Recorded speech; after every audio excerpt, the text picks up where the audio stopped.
सतत पडणाऱ्या पावसामुळे साचलेल्या पाण्याने आणि ओलसर वातावरणामुळे भारतामध्ये झिका विषाणूचा प्रादुर्भाव वाढत चाललाय।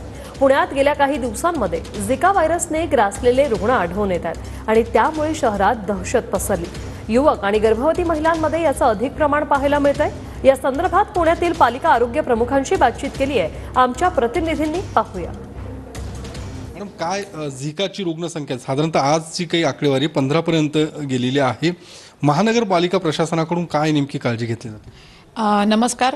महानगरपालिकेच्या कीटक प्रतिबंधक विभागाकडून ह्या आजाराबद्दल महत्त्वाचं सांगायचं म्हणजे हा वाहक असलेला आजार आहे।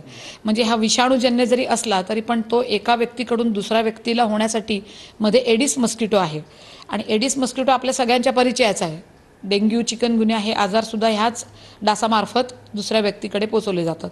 तर मेन जे आहे ते ह्या एडिस मस्किटोंच्याच मस्किटो कंट्रोल प्रोग्राममध्ये आम्ही डासोत्पत्ती ठिकाणं नष्ट करण्याचं मोठ्या प्रमाणावर काम घेतलेले हातात।